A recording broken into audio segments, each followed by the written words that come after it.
GST, మొన్న demonetisation, అవతలి మొన్న స్వచ్ఛ భారత్. అన్నీ చారిత్రక ఘట్టాలే, ఎవరూ ఊహించని విప్లవాలే. మా కాడ అమ్మాయిలు మొబైల్లో టైం తింటున్నారు, అబ్బాయిలు ఎదురు దెబ్బలు తింటున్నారు, పోలీసులు లంచం తింటున్నారు, నేతలు గడ్డి తింటున్నారు, కానీ రైతు విషం తింటుండు, జవాన్ తూటాలు తింటుండు. నా దేశంలో ఇంకా ఆకులుందని ఎవడన్నాడు? నా దేశం మారుతుంది. ఈడ చీపురు పట్టినోడు ఢిల్లీ సీఎం కాగలడు, ఛాయమ్మినోడు పిఎం కాగలడు. డిగ్రీలు డిప్లొమా చేసినోళ్ళంతా ఫేస్బుక్ వాట్సాప్ లో బిజీగా ఉంటారు.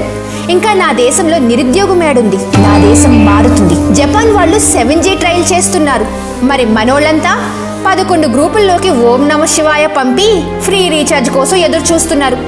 నా దేశం మారుతుంది.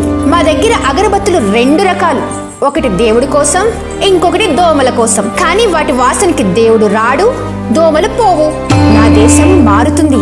కడుపు మాడిపోతుంది, అయినా యోగా చేయిస్తున్నారు. జేబులో చిల్లర లేదు, అయినా బ్యాంకులో ఖాతాలు తెరిపిస్తున్నారు. తలదాచుకోవడానికి గూడు లేదు, కానీ పాయకానాలు కట్టిస్తున్నారు.